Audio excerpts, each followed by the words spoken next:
Hello everyone, welcome to the cricket information Telugu channel. ఈరోజు మనం New Zealand tour of India 3 వన్డేల series match schedule అనేది ఖరారైంది. ఆ 3 వన్డేలకు ఇండియన్ టీంని బీసీసీఐ ఈరోజు ఈవినింగ్ మనకి అనౌన్స్మెంట్ చేశారు. ఎప్పట్లాగే మన ఓడి టీంలో ఎవరెవరు ఉంటారు, ఎవరెవరు ఉండరు, కెప్టెన్ ఎవరు, వైస్ కెప్టెన్ ఎవరు, ఎవరు మిస్ అయ్యారు, ఎవరు ఇంజ్యూరీ ఉన్నారు, ఎవరికి రెస్ట్ ఇచ్చారనేది మనం ఈ యొక్క టీంలో తెలుసుకుందాం. ముందుగా ఓడి టీంలో యాజ్ యూజువల్గా మనకి ఫస్ట్ గుర్తొచ్చేది Shubman Gill south Africa test సిరీస్లో నెక్ ఇంజురీ కారణంగా మధ్యలో నుంచి వెళ్ళిపోవడం జరిగింది. అతను బీసీసీఐ యొక్క పర్యవేక్షణలో హాస్పిటల్లో రెస్ట్ తీసుకొని ట్రీట్మెంట్ తీసుకొని మళ్ళీ రికవర్ అయ్యి వన్డే టీంకి సెలెక్ట్ అయ్యి, అలాగే ఫస్ట్ నుంచి అతను వైస్ కెప్టెన్గా అలాగే కెప్టెన్గా మన రోహిత్ కోహ్లీ తర్వాత అతనే మన వన్డే టీంని చూసుకునే ప్లేయర్గా మనని బీసీసీఐ వాళ్ళు సెలెక్ట్ చేసుకున్నారు. కాబట్టి అతన్ని వన్డే టీంకి కెప్టెన్గా ప్రకటించారు. అతను ఓపెనర్గా అతని యావరేజ్ కూడా వన్డే టీంలో చాలా ఇంప్రూవ్మెంట్ ఉంది. అలాగే టెస్ట్ టీంలో కూడా అతని యావరేజ్ బాగుంది. ఒక టీ20 సిరీస్లో అతని ఫామ్ అనేది డిప్ అవ్వడం, టీ20 సిరీస్లోంచి అతను పక్కకు కూడా వెళ్ళిపోవడం జరిగింది. అలాగే అతను వన్డే టీంలో మనకి యాజ్ యూజువల్గా ఓపెనర్గా కమ్ కెప్టెన్గా మనకి సెలెక్ట్ అయ్యాడు. అలాగే వన్డే టీం అంటే మనకు ముందు గుర్తొచ్చేది విరాట్ కోహ్లీ లేకుండా మన ఇండియన్ వన్డే టీం అనేది ఉండదు. ఈ రోజుల్లో వన్డే సిరీస్ అనేది మనకి ఆదరణ తగ్గిపోతున్న సమయంలో రోహిత్ అండ్ కోహ్లీ ఇద్దరు ఉండటం వల్ల వన్డే సిరీస్ యొక్క ఆదరణ పెరుగుతుంది. అలాగే ప్రజలు స్టేడియంకి వచ్చి మ్యాచ్ని వీక్షిస్తున్నారు. అలాగే వ్యూస్ కూడా పెరుగుతుంది. సో విరాట్ కోహ్లీ యాజ్ యూజువల్గా మన నెంబర్ 3 ప్లేయర్గా వన్డేలో నెంబర్ 1 అండ్ ఫినామినల్ రికార్డుతో అతను ముందుండి వరుసలో ఉంటాడు. కోహ్లీ లేకుండా వన్డే టీం అనేది ఈ రోజుల్లో జరగటం లేదు. కాబట్టి విరాట్ కోహ్లీని మన ఫస్ట్ ప్రిఫరెన్స్గా నెంబర్ 3 బ్యాటర్గా బీసీసీఐ వాళ్ళు సెలెక్ట్ చేశారు. అలాగే కోహ్లీతో పాటు రోహిత్ శర్మ కూడా వన్డే టీంలో ప్రజెంట్ ఎరా ఆఫ్ క్రికెట్లో రోహిత్ అండ్ కోహ్లీ యొక్క ప్రెజెన్సెన్స్ వన్డే టీంకి చాలా ఉపయోగం అని బీసీసీఐ వాళ్ళు అలాగే ప్రపంచ క్రికెట్ కూడా భావిస్తుంది. వాళ్ళు లేకుండా మనకు వన్డే టీం అనేది ఎప్పటికీ జరగను కూడా. వీళ్ళు 2027 వన్డే వరల్డ్ కప్ దృష్ట్యా విజయ్ హజారే ట్రోఫీలో ఇద్దరు తన యొక్క సెంచరీలతో మంచిగా ఆడటం వల్ల బీసీసీఐకి ఎప్పుడు ఫిట్నెస్ని టెస్ట్ చేసుకుంటూ సెలెక్టర్లకి అందుబాటులో ఉండడం జరుగుతుంది. సో కోహ్లీ అండ్ రోహిత్ ఇద్దరు మన వన్డే ర్యాడర్లో ఉండడం వల్ల వాళ్ళు 2027 ప్రపంచ కప్కి అందుబాటులో ఉంటారు. అలాగే వాళ్ళు ఆడటం కూడా జరుగుతుందని భావిస్తున్నాం. అలాగే రోహిత్ శర్మ కూడా వన్డే రికార్డు అద్భుతంగా ఉంటుంది. అతను ఓపెనర్గా మనకి శుభ్మన్ గిల్తో పార్ట్నర్షిప్గా దిగుతాడు. అతను యొక్క ప్రిఫరెన్స్ చాలా బాగుంటుంది. అతని పవర్ ప్లేలో అతని పవర్ హిట్టింగ్ టీమిండియాకి ఎంతో కలిసి వస్తుంది. 2023 వరల్డ్ కప్ నుంచి అతని పవర్ ప్లే యొక్క స్ట్రైక్ రేటు అద్భుతంగా ఉంటుంది. అతను ఆ విధంగా అగ్రెసివ్ ఇన్నింగ్స్తో ఆడటం వల్ల మన యొక్క పవర్ ప్లేలో వన్డేలో మన స్కోర్ అనేది అద్భుతంగా జరుగుతుంది. కాబట్టి అతని యొక్క నెంబర్ 1 ప్లేయర్. అలాగే ఓడి ర్యాంకింగ్లో కూడా నెంబర్ 1గా ఉన్నారు. కాబట్టి కోహ్లీ అలాగే రోహిత్ శర్మ ఇద్దరు టీంలో ఉంటే టీం యొక్క బ్యాలెన్స్ కూడా ఎటువంటి దెబ్బతినదు. కాబట్టి అతను ఉంటాడు. రోహిత్ శర్మ అలాగే శుభ్మన్ గిల్ ఓపెనింగ్ చేస్తారు. అలాగే ఈ మధ్య ఇంజ్యూరీ అయిన శ్రేయస్ అయ్యర్ కూడా టీంలోకి వచ్చాడు. అతను ఫిట్నెస్ టెస్ట్ చేసుకోవడం కోసం మన యొక్క టీంని భావిస్తుంది. సబ్జెక్టివ్ ఫిట్నెస్ కింద అతను వన్డే టీంలో ఉన్నాడు. అతను నెంబర్ 4 బ్యాటర్గా ఫస్ట్ నుంచి బాగా ఆడుతున్నాడు. కాబట్టి అతను నెంబర్ 4 బ్యాటర్గానే మన టీం పరిగణించింది. అలాగే అతను వైస్ కెప్టెన్ కూడా. ఈ రీసెంట్గా జరిగిన ఆస్ట్రేలియా సిరీస్లో అతను ఇంజ్యూరీ అవడం వల్ల అతను సెంటర్ ఆఫ్ ఎక్సలెన్స్లో బీసీసీఐ పర్యవేక్షణలో అతను ట్రీట్మెంట్ తీసుకొని మళ్ళీ టీంకి సెలెక్ట్ అయ్యాడు. సో అతను సబ్జెక్టివ్ ఫిట్నెస్ కింద టీంలో ఉన్నాడు. కాబట్టి అతనే నెంబర్ 4 బ్యాటర్ కూడా. అలాగే టీంకి వైస్ కెప్టెన్ కావడం వల్ల అతను ఖచ్చితంగా ఫస్ట్ మ్యాచ్ అలాగే 3 మ్యాచ్లు ఆడే అవకాశం ఉంది. అతని యొక్క ఫిట్నెస్ అనేది చాలా ఇంపార్టెంట్. అలాగే వికెట్ కీపర్ కింద Rishabh Pant and K L Rahul select అయ్యారు. రిషబ్ పంత్ మన టెస్ట్లో ఎంత అద్భుతమైన ప్లేయరు, అలాగే వన్డేలో కూడా అతని యొక్క టాలెంట్ని ప్రూవ్ చేసుకోవాల్సిన అవసరం ఉంది. అతనికి వచ్చిన అవకాశాలు కొద్దిగా గొప్ప టీంలో చాలా బాగా ఆడుతున్నాడు. అతను కేఎల్ రాహుల్కి బ్యాకప్గా వికెట్ కీపింగ్గా సెలెక్ట్ అయ్యాడు. అంతేగాని మెయిన్ ప్లేయర్గా అయితే టీంలో వస్తాడో లేదో అనేది మన యొక్క సిరీస్ని బట్టి ఆధారపడి ఉంటుంది. అలాగే మన యొక్క నెంబర్ 5 బ్యాటర్ కింద కేఎల్ రాహుల్ టీంలో సెలెక్ట్ అయ్యాడు. అతను వికెట్ కీపర్గా మన టీంని ఎప్పటి నుంచో 2023 వన్డే వరల్డ్ కప్ నుంచి అతను టీంలో ఉంటున్నాడు. అలాగే సీనియర్ ప్రో బ్యాటర్ కూడా. అతను రీసెంట్గా జరిగిన సౌత్ ఆఫ్రికా వన్డే సిరీస్లో కెప్టెన్సీ కూడా చేశాడు. అతని యొక్క కెప్టెన్సీ అలాగే అతని యొక్క కీపింగ్ స్కిల్స్ వల్ల అతను నెంబర్ 5 బ్యాటర్గా చాలా బాగా ఆడుతున్నాడు. మిడిల్ ఆర్డర్లో చాలా బాగా ఆడతాడు. కాబట్టి ఇండియాలో జరుగుతున్న వన్డే సిరీస్ స్పిన్కి బాగా అనుకూలించే పిచ్చులు కాబట్టి అతను స్పిన్ కూడా బాగా ఆడతాడు. కావున అతన్ని మనకి టీంలో చాలా ఇంపార్టెంట్ కాబట్టి ఇండియన్ టీం అతన్ని నెంబర్ 5 బ్యాటర్గా మెయిన్ వికెట్ ప్లేయర్గా అతన్ని సెలెక్ట్ చేశారు. అతనికి బ్యాకప్గా రిషబ్ పంత్ ఉంటాడు. అలాగే మరో ఓపెనర్గా జైస్వాల్, యశస్వి జైస్వాల్ రీసెంట్గా జరిగిన సౌత్ ఆఫ్రికా వన్డే సిరీస్లో అతను అద్భుతమైన సెంచరీతో మన టీంని ముందుండి నడిపించాడు. అతను శుభ్మన్ గిల్ ఆప్షన్స్లో అతను రోహిత్కి ఓపెనర్గా సౌత్ ఆఫ్రికా సిరీస్లో ఆడాడు. జరిగిన మూడో వన్డేలో అతను సెంచరీ చేసి అద్భుతమైన ఇన్నింగ్స్తో టీంని ముందుండి నడిపించాడు. కానీ అతనికి మెయిన్ లెవెల్లో ఛాన్స్ వస్తుందో లేదో అనేది మనం వెయిట్ చూడాలి. శుభ్మన్ గిల్కి అలాగే రోహిత్ శర్మకి బ్యాకప్గా యశస్వి జైస్వాల్ ఉంటాడు.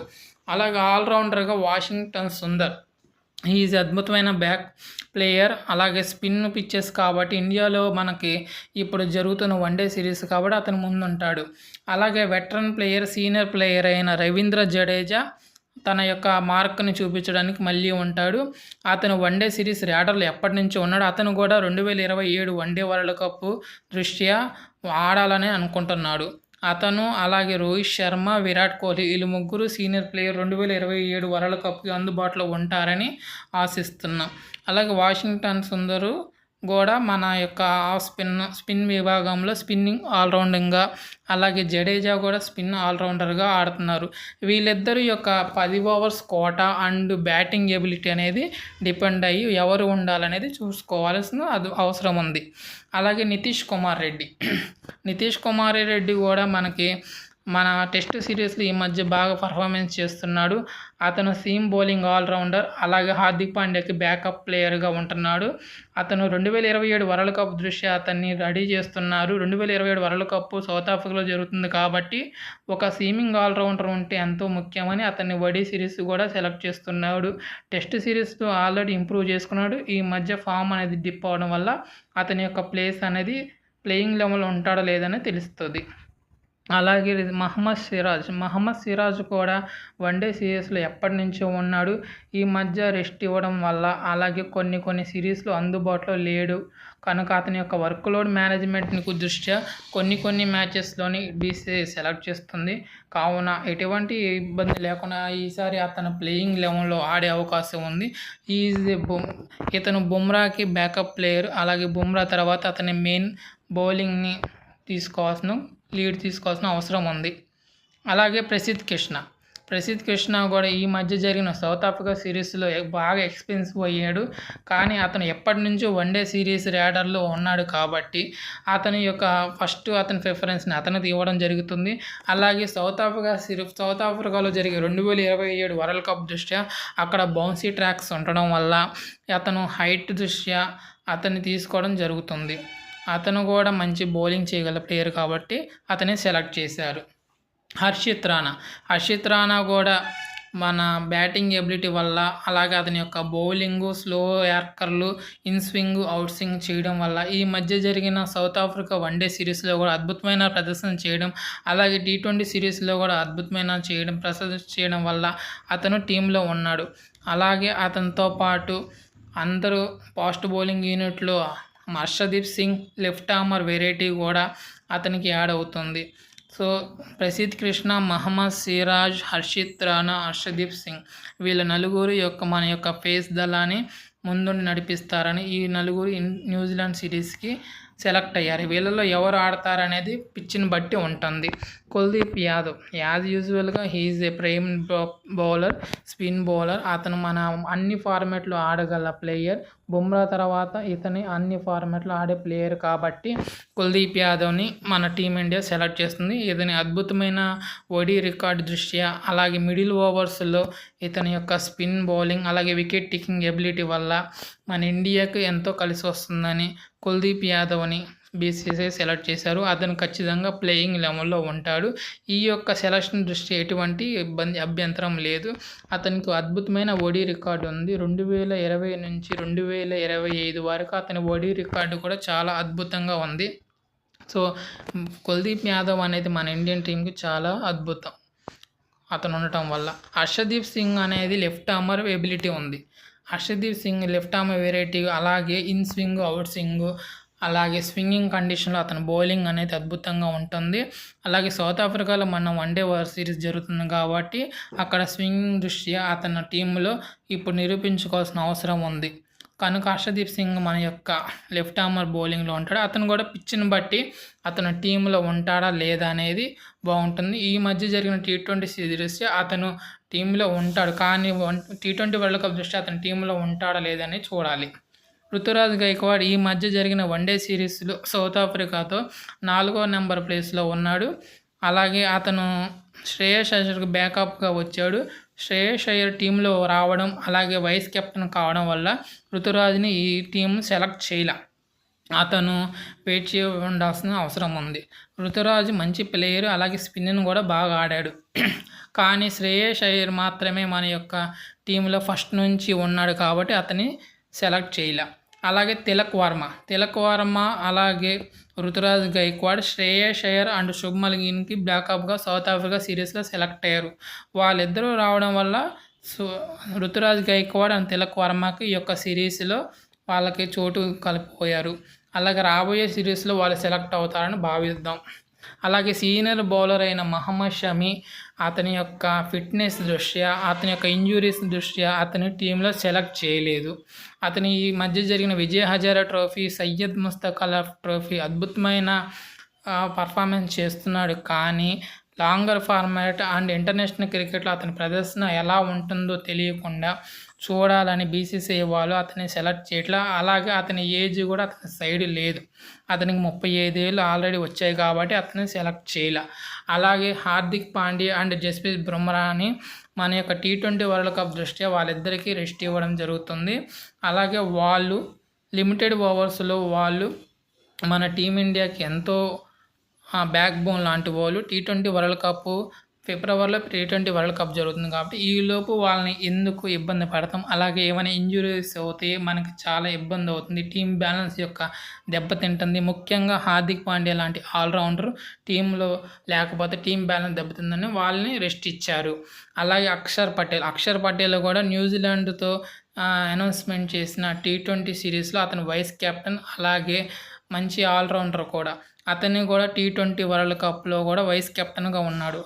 T20 వరల్డ్ కప్ దృష్ట్యా అతను కూడా వన్డే సిరీస్కి రెస్ట్ ఇవ్వడం జరుగుతుంది. అతను కూడా మంచి ఆల్రౌండర్, నెంబర్ 5 ఎటువంటి పొజిషన్లో అయినా ఆడగల క్యాపబుల్ ప్లేయర్. అతను జడేజాకి బ్యాకప్గా ఉన్నాడు, కానీ ఫస్ట్ ప్రిఫరెన్స్ అక్షర్ పటేల్కే ఉంటాడు కాబట్టి అతను ముందు తీసుకుంటారు. అలాగే ఇంకా చాలామంది ప్లేయర్స్ ఈ యొక్క న్యూజిలాండ్ వన్డే సిరీస్కి మిస్ అయ్యారు. వాళ్ళందరూ నెక్స్ట్ రాబోయే వన్డే సిరీస్లో సెలెక్ట్ అవుతారని. డొమెస్టిక్ క్రికెట్ ఎంత ఇంపార్టెంటో అనేది మనం ముందుగానే చూసుకోవాలి. డొమెస్టిక్ క్రికెట్ ఎవరైతే బాగా ఆడతారో వాళ్ళు టీమిండియాకి సెలెక్ట్ అవుతారని ఈ మధ్య జరిగిన T20 సిరీస్, అలాగే వన్డే T20 వరల్డ్ కప్కి ఇషాన్ కిషన్ కొంతమంది ప్లేయర్స్ సెలెక్ట్ అయ్యారు. సరే, అందరూ డొమెస్టిక్ క్రికెట్ బాగా ఆడాలని, ఎవరైతే డొమెస్టిక్ క్రికెట్ బాగా ఆడతారో వాళ్ళు ఖచ్చితంగా టీంలో ఉంటారని అనుకోవచ్చు.